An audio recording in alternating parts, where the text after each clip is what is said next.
जमरुत, जमरुत please रुक जाओ, मेरी बात सुनो। मैं कल रात तुमसे बात करना चाहती थी, लेकिन तुमने अपनी एक्स गर्लफ्रेंड के साथ सोने को तरजीह दी। अब मेरा तुमसे बात करने का कोई दिल नहीं। जमरुत, कल रात को तुमने मुझे उस कमरे में ईशा की वजह से सोते हुए देखा था, लेकिन बात बिल्कुल भी वैसी नहीं जिस तरह की तुम सोच रही हो। यानी ईशा को रात को नींद नहीं आ रही थी, इसलिए हम लोग। सोहा मेरी जान, मुझे तो पता ही नहीं था कि तुम यहाँ थी। जमरुत आपा, शुक्र है कि आप ठीक हैं। खुशामदीद।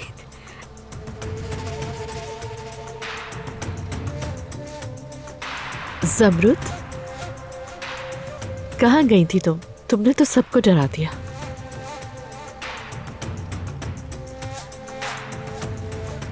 ये बस बेहोश हो गई थी, अब ठीक है। बेहोश कौन हुआ था? बेहोश सब ठीक तो है भतीजे? जी चाचा, अब सब ठीक है। जमरुत ठीक है, बिल्कुल ठीक है, अल्लाह का शुक्र है, शुक्र है। बहू, तुम्हें अपना बहुत ख्याल रखना है, और हाँ, दवाइयाँ वक्त पर लेनी है, ठीक है? जाओ, जाकर लेट जाओ, अभी तुम पूरी तरह संभली नहीं हो। भतीजे, तुम इसे अकेला मत छोड़ा करो।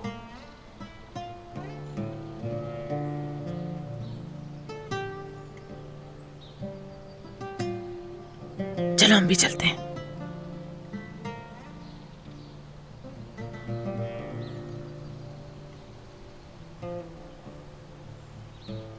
जमरुत, जमरुत मेरी बात तो सुन लो, ऐसा क्यों कर रही हो मेरे साथ? मैं क्या करूँ अदनान? बात करने की कोशिश की थी, लेकिन तुम जाके सो गए। अब जब तुम बात करना चाहते हो तो तुम्हारी पुरानी मोहब्बत सामने आ जाती है। जमरुत देखो, मेरा और दानिया का कोई ताल्लुक नहीं है, और ना था ना कभी होगा। ये बात समझ लो प्लीज। अदनान, ये तुम्हारे लिए नॉर्मल हो सकता है, पर मेरे लिए नहीं। मैं बर्दाश्त नहीं करूंगी। जमरुत, अच्छा सुनो, मैं वादा करता हूँ मैं जल्द सब कुछ ठीक कर दूंगा, ठीक है? तुम फिक्र मत करो। बेटी, आखिर तुम अपने शौहर की बात क्यों नहीं सुनती? बेहाल हो चुका है, परेशान कर दिया हमें तुमने यहाँ इसे। अकेला छोड़ दे, बीच में मत आए प्लीज। हम यह बात नहीं कर सकते, चलो चलते हैं। हाय अल्लाह, अदनान क्या कर रहे हो? कहाँ जा रहे हो? बात करने जा रहे हैं। अदनान, क्या मुझे कर क्या रहे कर रहे हो हो? ये? अदनान देखो जरा, मेरी बेटी को उठा के ले गया। कितना प्यार करता है उससे, कितना प्यार करता है मेरी बेटी से। बड़ी खुशनसीब है मेरी बेटी।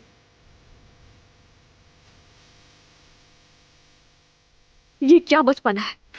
मैं इस बार तुम मुझसे पीछा नहीं छुड़ा पाओगी। दोनों सारे हमारे कर दिए। इसे तो बिल्कुल रोमियो लग रहा है। आग लगा दी हवेली में, आग। क्या बात है तुम्हारी भतीजे? कहीं किसी हीरो की तरह उठाया, ले भागा उससे। अरे ये अंकल अभी ने कहा लेके जा रहे उठाकर? जानू मिले जाए से काश। उतारो मुझे अदनान। अब वो वक्त आ गया है कि हम अकेले रहें। अदनान,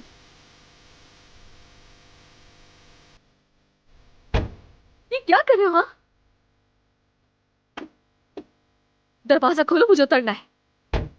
तुम्हें आवाज नहीं आ रही क्या? बेल्ट बांध लो जल्दी से।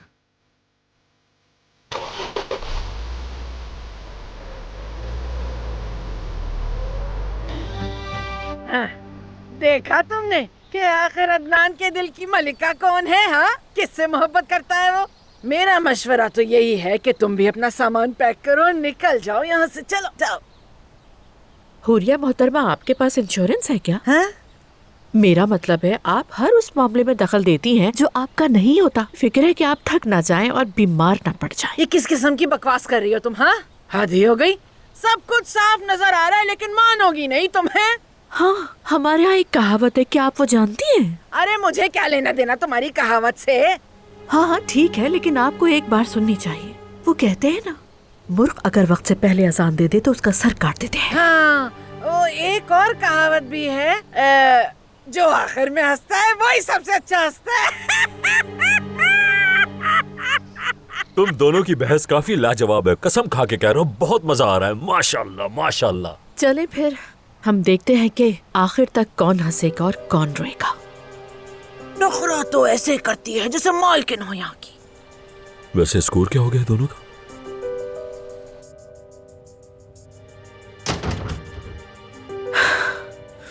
तुम्हें अंदाजा ही नहीं कि तुमने किसके साथ डील की है।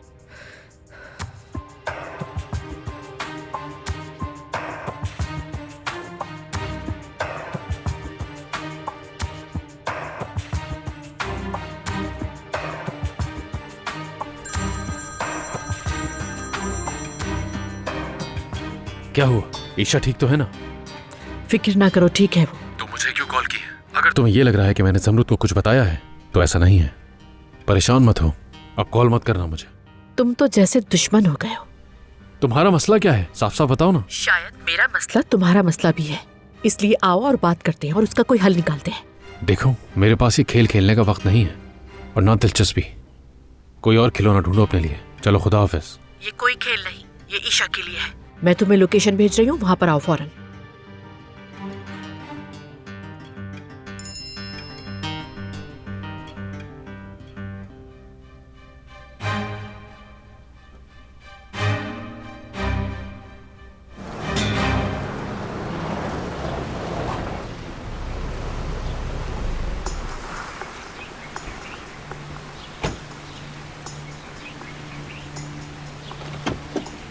बाहर आओ, आओ वरना तुम्हें दोबारा गोद में उठा लूंगा। छोड़ो मुझे, जानती हूँ मैं तुम मुझे यहाँ सिर्फ इसलिए लेकर आए हो ताकि तुमने मुझसे जो भी झूठ बोले हैं मैं वो सब भूल जाऊं। जमरुद, देखो ये दरख्त हमारी मोहब्बत की निशानी है। यहीं पर मैंने तुमसे मोहब्बत का इकरार किया। हमारी मोहब्बत की गवाही देता है ये दरख्त। हमारा खोया हुआ कल मिल सकता है यहाँ आने से? जमरुद, हमारी मोहब्बत इतनी मजबूत है कि उसके सामने मौत तक न टिक सकी, अपनी राख से दोबारा जी उठे। देखो, मैं तुम्हारे बगैर सांस तक नहीं ले सकता जमरुद। मुझे मसीह तकलीफ मत दो अदनान, और बर्दाश्त नहीं होगा मुझसे। जमरुद, जमरुद, मुझे तुम्हारे जख्म भरने दो, खुदा के लिए। मैं वाकई तुम्हें दुख नहीं देना चाहता, तुम्हें रुलाना नहीं चाहता, मेरा यकीन करो। यकीन किया था मैंने, तुम पे यकीन किया तो था अदनान, मगर तुमने क्या किया? अपनी ही बेटी को रिश्तेदार कहकर मिलवाया मुझसे और उसकी माँ को आया बताया। जमरुद, मैंने तुम्हें बताया तो था, ये मेरा फैसला नहीं था। डॉक्टर के कहने पर मैंने ये सब कुछ किया है।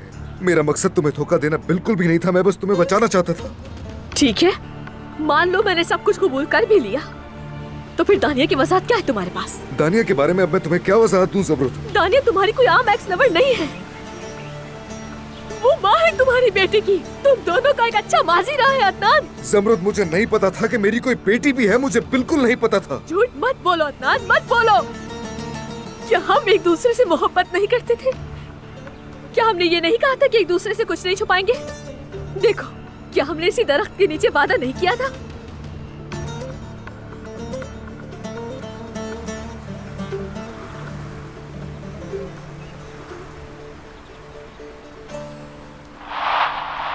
एक अजीब सा एहसास है, तुमसे मिलने के बाद मैं बहुत बदल गया हूँ। एक ऐसा आदमी बन गया हूँ जो जलन महसूस करता है। मिसाल के तौर पर मैं नहीं चाहता कोई तुम्हारी आंखों में वैसे दिखे जैसे मैं दिखता हूँ। वैसे भी इससे पहले मेरी आंखों में किसी ने इस तरह नहीं देखा। क्या मतलब है? तुम्हें पहले कभी किसी से मोहब्बत नहीं हुई? हाँ, हुई थी मोहब्बत, शायद प्राइमरी स्कूल के जमाने में। अहमद नाम का मेरे एक दोस्त हुआ करता था, वो मुझे बहुत अच्छा लगता था। तो तुम मुझे जलन महसूस करवाना चाहती हो? अच्छा, तो फिर आप बताइए, क्या किसी ने आपकी आंखों में वैसे देखा जैसे मैं देखती हूँ?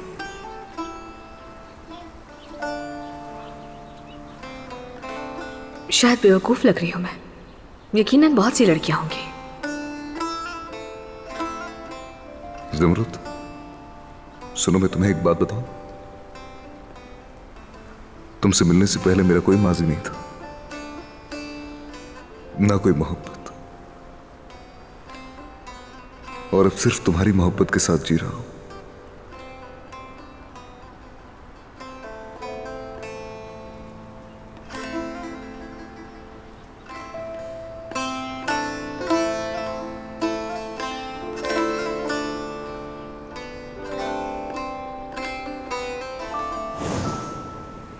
तुम तो कहते थे तुम्हारे मासी में कोई नहीं था।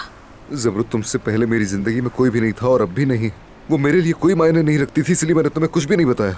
इसके अलावा और कोई वजह नहीं। दानिया और मैं स्कूल में एक साथ पढ़ते थे, दोस्त थे और बहुत छोटे थे। हमें लगा कि शायद हम मोहब्बत में हैं। हमने तो शादी का फैसला भी कर लिया था और फिर हमने मंगनी भी कर ली थी। बस इतना ही था।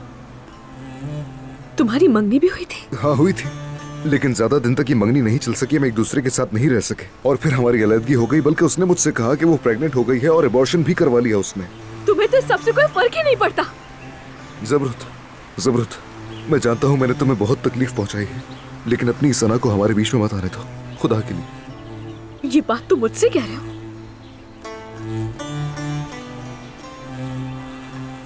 जब सिर्फ मैंने अपनी बहन को बचाने की खातिर तुम्हारे चाचा से शादी कर ली थी, क्योंकि मैं समझी कि तुम मर गए थे। क्या तुमने सुनी मेरी एक बार भी? जमरुद, तुम ठीक कहती हो, लेकिन तुम मेरा यकीन करो, जब तुम कोमा में थी तब जाकर मुझे अकल आई। तुम्हारे सबब मैंने समझा कि कभी कभी इंसान को वो काम करने पड़ते हैं जो वो खुद नहीं चाहता, हालात मजबूर करते हैं। तुमने मुझसे कहा था कि फौज में जाने से पहले मंगनी करेंगे, और अचानक तुमने अपना फैसला बदल लिया। क्यों? क्योंकि दानिया बीच में आ गई थी।